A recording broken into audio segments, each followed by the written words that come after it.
So President Donald Trump has decided that he will give more stimulus aid to corporate America, another $25 billion to the struggling, ailing airline industry, all while you, myself, everybody on Main Street is still waiting for more money, still waiting for more help. I'm going to talk about that, and I'm also going to talk about the new proposal that was released by 3 senators regarding unemployment insurance. Stay tuned. We're going to talk about all of that coming up next.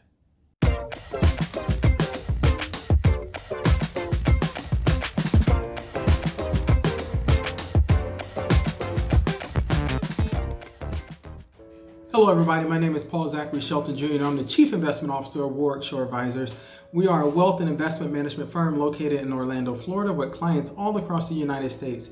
If this is your first time coming to my channel or seeing one of my videos, I ask that you please hit the subscribe button, please ring the bell so that you can get an update each time I upload a new video. And lastly, please like and share this video to help me increase the financial literacy of our globe. So I wanted to provide you with another economic update as to some of the things that took place yesterday evening.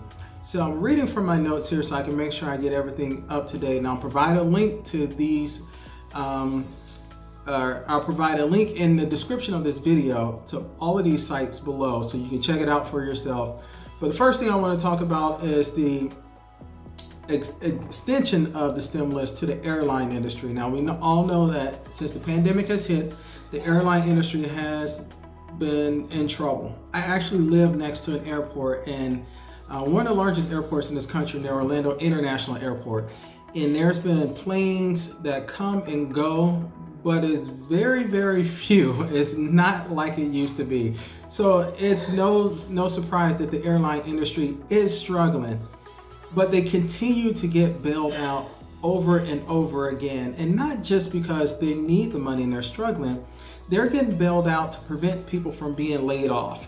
So this is an economic stimulus plan that is separate from everything else, but they're bailing out the airline industry to prevent them from laying off more people.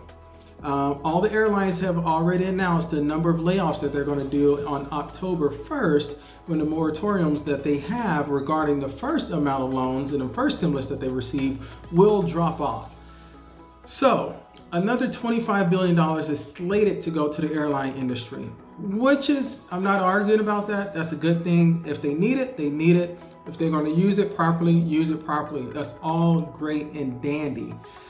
What does frustrate me is that there are several school districts, there are several municipalities around this country that could use money to help keep people employed.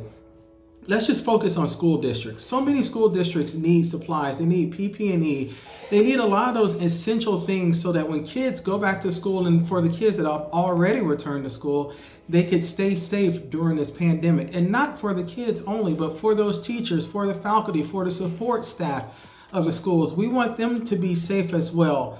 So I'm a little frustrated, especially as a parent, to see that we're giving more money to an industry that has made billions and billions of dollars over time, and that is not essentially really struggling right now from an expense ratio standpoint. Crude oil is cheap right now. Gas prices are much lower than they have been historically. Planes are not as expensive as they were before to fly. If you could slow down the capacity and how you're running the airline, you won't go bankrupt.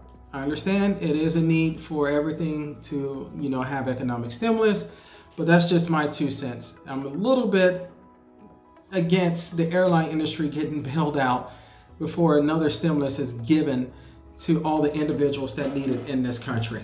The next thing I want to talk to you about is 3 senators got together yesterday and proposed a higher unemployment bonus as opposed to what the senators in the Republican Party have produced already. Now, these are 3 Republican senators. It's Mitt Romney, Susan Collins, and Martha McSally. They put together their own unemployment insurance plan that offers more generous benefits than the one Senate Republicans produced last week. So we know that the Democrats have been asking for the $600 to be extended, and that has fallen short when it comes to the Republicans. They said we only want to provide $200 a week as opposed to $600. So I'm gonna give you some updates and some details about what this package will provide. So the proposal that has been put forth by these 3 senators will give states, not from the federal government, but it's a waiver received from the federal government for individual states to have the choice of paying recipients either $400 or $500 per week in the month of August. On top of that, they would normally receive their state aid as well. So this is not replacing what the state aid will be or what you will receive from the state, but it's giving you an addition to that state aid. So if your state's paying you $250 a week and they decide they want to use the voucher from the federal government to give you an extra $500, then you'll be receiving $750 per week, and that would be for the month of August. So it's going to be either $400 or $500 for the month of August. In September, that benefit will drop to $400 a week in every state. So if your state was the one that said we're going to go with $400 to start off with, you'll be at $400 in August and at $400 in September. But if you started off with $500, then it's going to drop down to $400 in the month of September. From October through December, good thing this is going to last through the end of this year, the plan will provide a change to the 80% wage replacement. So states could seek a waiver instead of pay out $300 a week if their unemployment systems cannot handle replacing a percentage of previous pay. The bill would pay more to people struggling to find work in a ravaged economy than the proposal Senate Republicans put forward last week. The legislation would extend the benefits at $200 per week through September, then continue at 70% wage replacement. So that's the biggest difference between these two things. And this is both presented by Republicans. And that's why a lot of people say that it's hard to get something passed right now because there's so much disagreement within the own Republican Party.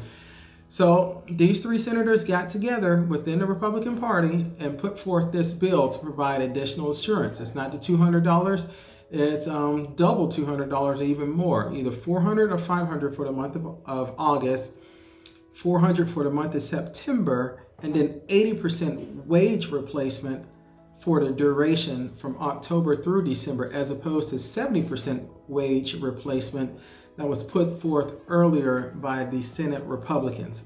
So this is something that is very, very good. It seems like we're moving forward towards something that is positive and increasing the amount of unemployment insurance that is offered.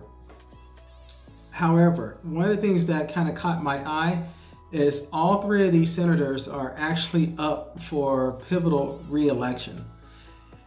So there could be another reason why they're bending and starting a waiver on providing more unemployment insurance. It could be another agenda in that. And if that is the case, that's only going to delay anything from being passed, because it's going to cause those that are not up for re-election in this term to hold steadfast to what they believe and only providing the $200, while other people that are needing to get reelected are saying, let's give more so we can be liked by our constituents, liked by everyone in our districts, so that we can get reelected. That's what I have for you today. If this is your first time coming to my channel or seeing one of my videos, I ask that you please hit the subscribe button. Please ring the bell so that you get an update each time I upload a new video. And lastly, please like and share this video to help me increase the financial literacy of our globe. Thank you so much and have a great day.